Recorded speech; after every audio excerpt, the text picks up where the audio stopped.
So, మేమనుకున్నాము ఆ తర్వాత మీరు చాలా డల్ అయిపోయి, చాలా డిప్రెషన్‌లోకి వెళ్లారని విన్నాం. కానీ ఆ తర్వాత మేము చాలా ఫీలయ్యాము. అవును. బట్ మీరు చాలా త్వరగా మళ్ళీ బ్యాకొచ్చి, మా అందరి కోసం ఈరోజు మీరొస్తే నిజంగా మాకు కృష్ణంరాజు గారు ఉన్నంత అండా, దండ ధైర్యంగా ఉంది.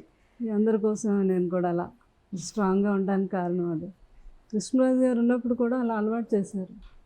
దేనికి కూడా కృంగిపోకూడదు, చాలా స్ట్రాంగ్‌గా ఉండాలి.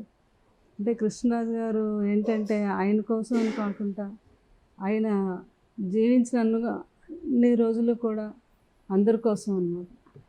అదే మరి కృష్ణరాజు గారిలో కొంచెమైనా మేము మెడిసిన్ కంటిన్యూ చేయాలి కదా అని. అసలు డెఫినెట్‌గా. అంటే ఒక ఫంక్షన్ కనిపిస్తుందంటే ఒక్కళ్ళే ఎప్పుడు మేము చూడలేదు. నాకు అవును. తెలిసినంత వరకు నేను కృష్ణరాజు గారిని ఒక్కరిని ఏ ఫంక్షన్‌లో నేను చూడలేదు. అవును. ఇద్దరు వస్తే ఎంత నిండుగా ఉంటుందంటే ఆ ఫంక్షన్‌కి ఒక సెంటర్ ఆఫ్ అట్రాక్షన్. చాలామందయితే మీ శారీస్, కాస్ట్యూమ్స్ కోసం చూసేవాళ్ళు కూడా చాలామంది ఉన్నారు. సో, మీరిద్దరు వస్తున్నారంటే ఒక ఇద్దరు దీవెనలొస్తున్నాయి అనే ఒక డివోషనల్ వైబ్‌లో చాలామంది సినిమా ఫంక్షన్స్ అయినా, అవును. మ్యారేజెస్ అయినా ఇద్దరు వస్తున్నారంటే అదొక ఆ వైబ్స్ కోసం చాలామంది వెయిట్ చేస్తూ ఉంటారు. ఆ దీవెనల కోసము. అందరూ కూడా ఆది దంపతులు వచ్చేవారు అనేవారు. అమ్మ ఇద్దరు పార్వతీ పరమేశ్వర్‌లో ఉన్నారు. లేకపోతే మా అన్న, వదిన వచ్చారు. అందరూ అనమాట అంత అభిమానం చూపేవారు. అలాగే మేము కూడా మీరు రావాలి, దీవించాలి అని పాపం వాళ్ళంతా ఆప్యాయతగా పిలవటం వల్ల ఎన్ని ఇబ్బందులున్నా కూడా కంపల్సరీగా అటెండ్ అవ్వటం. వాళ్ళనేమో ఆనందపరిచి రావటం. అలా కృష్ణరాజు గారికి అలవాటు. ఆయన వారిగా నేను కూడా ఆయన అడుగుజాడల్లోనే నడుస్తూ ఇన్ని సంవత్సరాలు ఈ జీవితాన్ని అలా గడుపుకుంటూ వచ్చాను. అది మాత్రం నిజం. నేను రీసెంట్‌గా మన జెమినీ సురేష్ గారి ఇంటర్వ్యూ చేశాను. జమిని. సో, చేసినప్పుడు ఇప్పటికీ లేదు శ్యామలాదేవి గారు రామ్మా ఏంటి రావట్లేదు అని ఇప్పటికీ పిలుస్తారు. అంటే మీరు కృష్ణంరాజు గారి తర్వాత కూడా ఒక చిన్న చిన్న ఆర్టిస్ట్‌లు కూడా ఎవరిని మర్చిపోకుండా అవునవును. ప్రతి ఒక్కరిని నాకు రీసెంట్‌గా నేను ఇంటర్వ్యూ చేసినప్పుడు శ్యామలాదేవి గారు నన్ను రమ్మంటారు అసలుకి అవును. ఇలా అని చెప్పి చెప్పారమ్మా. అంటే పాపం వాళ్ళు ఎప్పటి నుంచో మనకు అలవాటు. కృష్ణరాజు గారికి కూడా బాగా ఇష్టం. మీ అందరూ అంటే జర్నలిజం అంటే. ముందు రాగానే లోపలికి ముందు ఏం తింటారు ఏంటి అడిగాకే వాళ్ళని కూర్చోబెట్టేవారు ఇంటర్వ్యూ దగ్గర. అంత అభిమానం. అది వాళ్ళంతా అయ్యో మేము అందరు కోల్పోయాము అనే బాధ వాళ్ళకి లేకుండా మళ్ళీ నేను కొంచెం పాపం అందరినీ మళ్ళీ ఓదార్చి అంటే వాళ్ళు ఇంకా నేను ఎంతైతే డిప్రెషన్లో అది బాధ అంటే ఆ బాధ అభిమానించే ప్రతి ఒక్కరిలోనే ఉంటుంది కదా అది. అది నేను లేచి లేదు అని నేను నడుస్తుంటే వాళ్ళకి మళ్ళీ కృష్ణరాజు గారిని చూసినంత ఆనందం వాళ్ళకి కలుగుతుంది అది ఇప్పుడు. అవును. అంటే నేను స్టార్టింగ్లో నేను పిల్లలు బాగా అంటే ఊహించని పరిణామం ఇది. అప్పుడు ప్రభాస్ గారు కూడా నాకు బాగా మీరు ఇలా ఉండకూడదు, ఇంకా పెదబాజీ నమ్ముకొని ఎంతోమంది ఉన్నారు, మీరు అలా ఉంటే వాళ్ళందరూ కూడా అదే ఇంకా డిప్రెషన్లో ఉంటారు, మీరు లెగాలి, పెదబాజీ ఉన్నారు మనతోనే అంటే మీరు లెగిసి ముందు అడుగు వేస్తేనే పెదబాజీ మనతో ఉన్నట్టని బాబు పిల్లలందరూ ధైర్యం చెప్పారు. అలాగే నిజంగా నాకు అనిపించింది నేను లేచి అందరిలో తిరగటం, ఆ సంతోషాన్ని అందరితో పంచుకోవటం వల్ల ప్రతి ఒక్కరూ కృష్ణరాజు గారు అంటే మాకు ఎంతో ఇష్టమని, ఆయన సినిమాలు అంటే మాకు ఎంతో ఇష్టమని, లేకపోతే మా పెద్దన్నయ్య కృష్ణరాజు గారిలో ఉండేవారని ప్రతిరోజు నేను తిరగటం వల్ల ప్రతి ఒక్కరి నోట కృష్ణరాజు గారి మాటలు వినటం వల్ల నిజమే కదా కృష్ణరాజు గారు ఉన్నారు అని ఆ రోజు నాకు అనిపించింది అనమాట. అసలుకి మీరు నిజంగా ఆ లోటు మాకు తీరుస్తున్నారని చెప్పొచ్చు. ఈరోజు కూడా మాకు కృష్ణంరాజు గారు అనంగానే మేము ఇక్కడికి రాగలుగుతున్నాము, మాకు ఒక యాక్సెస్ ఉంది అంటే మీరున్నారు కాబట్టి మేము ఇక్కడికి రాగలుగుతున్నాము. మీ ఎంత బిజీ షెడ్యూల్ ఉన్నా సరే లేదమ్మా ఇట్లా అనంగానే లేదు రండమ్మా అని చెప్పి మా కోసం సేపు వెయిట్ చేసి, సో ఆ ఇది అనేది మాకు మీ వల్ల మేము కొంచెం హ్యాపీగా కృష్ణంరాజు గారు ఉన్నారు మాకు ఇంకా ఇది మెమరీస్. సో నేను బయట అది చూసాను స్టాచ్యూ కదా చూసి అసలుకి అసలుకి సార్ ఉన్నట్లే అనిపించింది నాకైతే. లేరు అనే ఒక ఇది రావట్లేదు. అవును అందరూ నీకులాగే ఆ స్టాచ్యూ చూసి కృష్ణరాజు గారు ఉంటే మీ అందరినీ లోపలికి ఆహ్వానిస్తున్నట్టుగా ఫీల్ అవుతున్నారు అందరూ కూడా.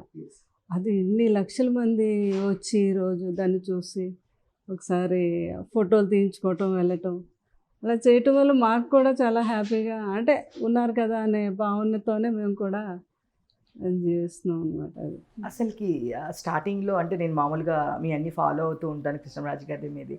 అసలు స్టార్టింగ్ మ్యారేజ్ అప్పుడు కృష్ణంరాజు గారు మీకు ఇష్టమా లేదా అని చెప్పి వాళ్ళ ఇంట్లో వాళ్ళు కాకుండా స్పెషల్గా ఒక పర్సన్ పంపించి మిమ్మల్ని అడిగారంట.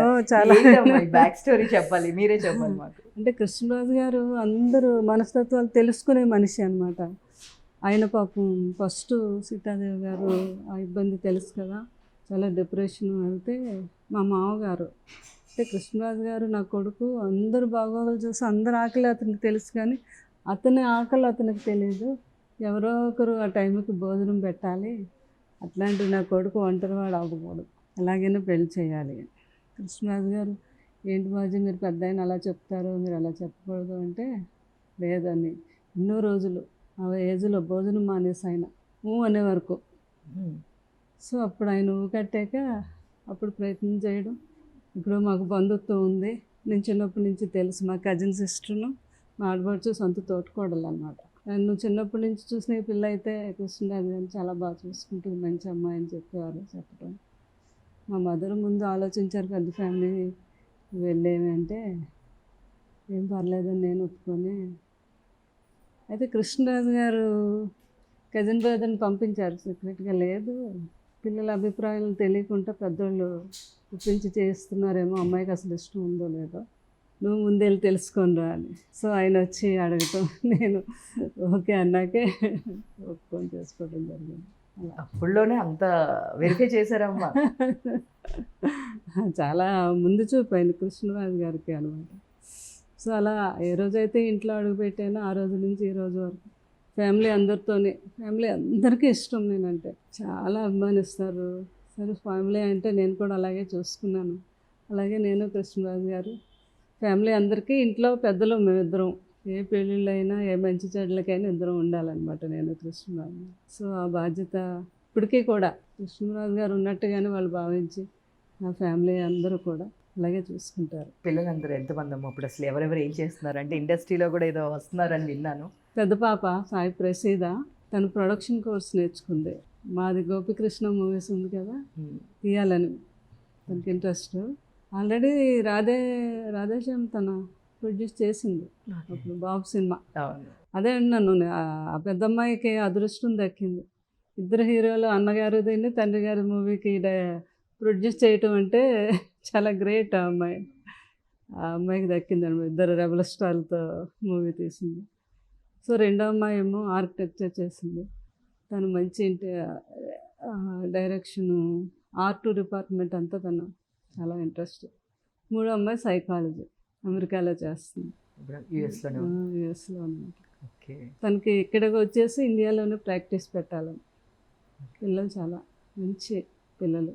కృష్ణరాజు గారు అలా ట్రైన్ చేశారు వాళ్ళని. ఆయన బాగా ఇష్టం పిల్లలంటే. ఇంకా అసలు అంతకుముందు వాళ్ళ ఫ్రెండ్స్ పిల్లలు, తర్వాత ఏమో మన ప్రభాస్ గారు, ప్రబోధ్, రక్క ప్రగతి, అలా పిల్లలంటే చాలా ఇష్టం. ఇంకా ఈ పిల్లలంటే ఇంకెంత అంతే కాదు ఇష్టం. అందరూ కలిస్తే అంటే ఫెస్టివల్స్ అంటే ఎట్లా సెలబ్రేషన్ ఉంటుందమ్మా? చాలా సంబరాలే. అందరూ కలిస్తే ఇంకా టైం తెలియదు మాకు, పగలు రాత్రి కూడా తెలియదు అనమాట. అంత బాగా కృష్ణరాజు గారు ఫ్యామిలీ అందరూ అంత బాగా ఎంజాయ్ చేస్తాం. అంతా హైదరాబాద్లో అయితే ఒక 150 పీపుల్ ఉన్నారు మా బంధువులంతా. కృష్ణరాజు గారు ఏంటంటే ఏదో ఒక అకేషన్ ఊరికనే అందరం కలవడం కోసం ఏదో ఒకటి పెట్టేవారు అనమాట. అలా ప్రతి నెల అందరూ రావాలి, సాటర్డే సండేలు మన ఇంట్లోనే అంతా. మొత్తం 3 ఫ్లోర్లోనూ, ఒక ఫ్లోర్లో కజిన్స్ అని, ఒక మేనల్లుళ్ళు అని, కిందంతా మేము లేడీస్, అలా చాలా బాగా ఎంజాయ్ చేసేవాళ్ళు. లైఫ్ని ఎంజాయ్ చేయటం అంటే కృష్ణరాజు గారిని చూసి నేర్చుకోవాలి. ఆయన అటు పొలిటికల్, ఇటు సినిమా అయినప్పటికీ కూడా ఫ్యామిలీని మిస్ అయ్యేవారు కాదు, ఫ్రెండ్స్ని. అలాగా ఆయనకి అలవాటు. ప్రతి ఒక్కరిని ఎంత బిజీగా ఉన్నా ఆయనకి ఎంత బిజీగా ఉన్నా ఏది కష్టం లేకుండా అందరినీ ఆనందపరుస్తూ హ్యాపీగా లైఫ్ని లీడ్ చేయడం కృష్ణరాజు గారిని చూసి నేర్చుకున్నాను. అదైతే నిజం. సో ఇంకొకటి, ఇప్పుడు పొలిటికల్ నేను అదే అడుగుదాం అనుకుంటున్నా, మీరు చెప్పారు ఎంపీగా కృష్ణరాజు గారు ఉన్నప్పుడు అదే టైంలో ముగ్గురు ఉన్నారు, ఒక సాంగ్ కూడా దాని మీద నారాయణ రెడ్డి గారు. అసలు ఏంటమ్మా స్టోరీ? అదే ఎప్పుడు మేము కృష్ణరాజు గారు ఎంపీ అయ్యాక మేమందరం ఎప్పుడు సెషన్స్ ఉన్నప్పుడు అందరం ఢిల్లీ, నారాయణ రెడ్డి గారు, మోహన్ బాబు గారు, అటు జయప్రద, అందరూ దాసరి నారాయణరావు గారు అందరూ ఒకే ఫ్లైట్కి వెళ్ళటం రావటం అలాగా. సార్ సడన్గా ఆయన నారాయణ రెడ్డి గారు, కృష్ణరాజు గారు ఏంటి సార్ అంటే, అసలు చూసారా మనం అభినందన మందారమాల తాండ్రపాపారాయుడులో ఒక సాంగ్, ఎంత గొప్ప సాంగో. ఆ సాంగ్ ఒకసారి, ఆ సాంగ్లోనే 5 ఎంపీలు ఉన్నారు అన్నారు. కృష్ణరాజు గారికి ముందు సడన్గా అర్థం అవ్వలేదు. తర్వాత ఏంటి సార్ అంటే, ఇప్పుడు అందులో హీరో ఎంపీ కృష్ణరాజు గారు, ప్రొడ్యూసర్ కూడా ఎంపీ, కృష్ణరాజు గారు ఓన్ పిక్చర్ కదా, డైరెక్టర్ దాసనారాయణరావు గారు ఎంపీ, హీరోయిన్ జయప్రద గారు ఎంపీ, అభినందన మందార పాట రాసిన డాక్టర్ సి నారాయణ రెడ్డి గారు ఎంపీ. చూడండి మనందరం ఎంపీలని. అసలు అవును నాకు తట్టలేదు, అసలు చాలా గ్రేట్ ఇది అని అప్పుడు చాలా సందర్భాల్లో చెప్పడం జరిగింది అనమాట. 5 ఎంపీలు గల పాట ఇది, అభినందన మందారమాల అని డాక్టర్ సి నారాయణ రెడ్డి గారు.